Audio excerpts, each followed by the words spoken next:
নমস্কার বন্ধুরা, আজকে আমরা সাইকেল নিয়ে যাচ্ছি সাঁইথিয়া থেকে বক্রেশ্বর। আমরা বাঁধে বাঁধে মৌরাক্ষী নদীর পাশে পাশে যাত্রা শুরু করে দিয়েছি। এই দেখো মৌরাক্ষী নদী। আমার ডান দিকে জমিতে চাষিরা দেখো আলু লাগিয়েছে। আমরা বাঁধ থেকে নেমে ময়ূরাক্ষী নদী পার হয়ে বড়ামে যেয়ে উঠবো। এটা হচ্ছে বড়াম যাওয়ার রাস্তা। কিছুটা পথ সাইকেলেও কিছুটা পথ হেঁটে পার করতে হলো। এই দেখো সকালের সুন্দর মনোরম পরিবেশ, এই প্রাকৃতিক দৃশ্যটা দেখো শুধু সকালে। এখন আমরা সাঁইথিয়া সিউড়ি মেন হাইওয়েতে উঠে গেছি, স্মুথ রাস্তা পেয়েছি। এবার সাঁই সাঁই করে সাইকেল টানবো।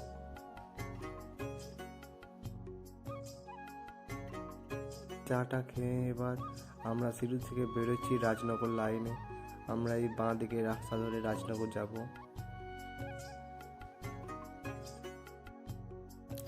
আমার সামনে এই ডান দিকে রাস্তাটা চলে গিয়েছে রামপুরহাট, আর বাঁ দিকে রাস্তাটা চলে গিয়েছে দুবরাজপুর।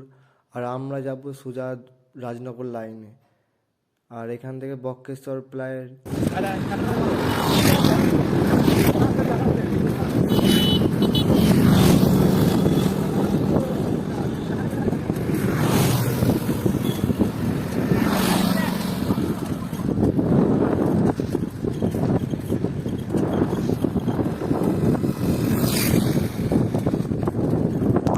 এই আমরা নিয়ে নিয়েছি চপ মুড়ি ঘুগনি, খেতে শুরু করে দিয়েছে।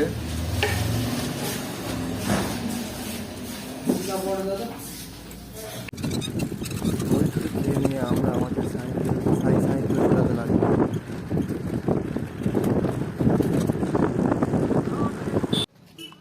আমরা এখন চলে এসেছি বক্রনাথ মন্দিরের প্রবেশদ্বারে।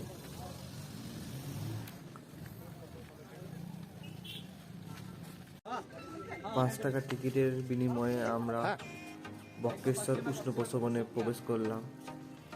তবে বলে রাখি, এই বক্রেশ্বর উষ্ণ প্রসবনে মোট 7টি উষ্ণ প্রসবন ও 1টি শীতল জলের ঘাট আছে।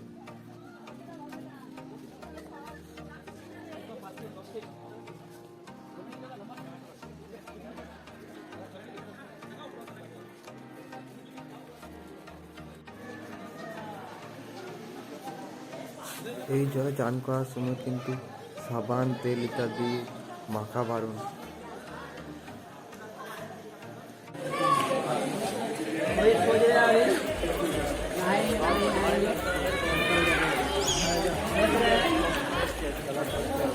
এইখানে জল বাম্পার ফুটছে, এই দেখুন।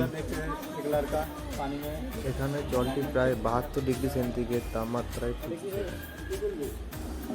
এক লোকাল গাইড করল। আমার বাঁ দিকে এই সমাধিটি হলো শ্রী শ্রী চারু মায়ের সমাধি। আর ডান দিকে অনেক ছোটখাটো দোকান রয়েছে। এখানে আপনি ঘরের জন্য নানা জিনিসপত্র কিনে নিয়ে যেতে পারেন।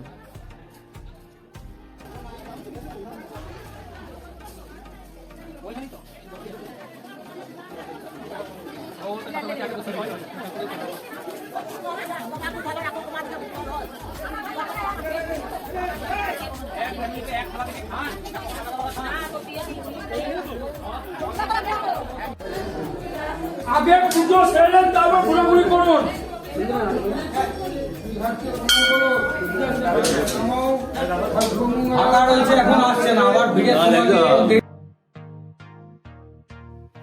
এই মন্দিরগুলি হলো বক্রেশ্বর মন্দিরের আদি পৌরাণিক মন্দির।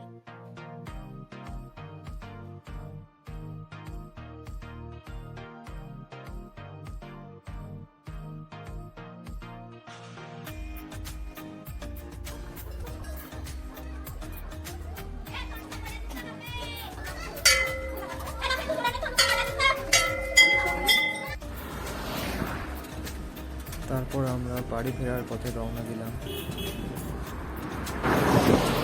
দুটো নদী পেরাইলেই বছর, আর যদি একটা নদী পেরে দিতে সাইন হয়ে যাও। তো আবার কি, নদী পেরিয়ে ঘর চলে এলাম। সঙ্গে থাকুন, দেখা হবে আপনাদের সঙ্গে নতুন একটি ভিডিওতে। লাইক, শেয়ার অ্যান্ড সাবস্ক্রাইব করতে ভুলবেন না।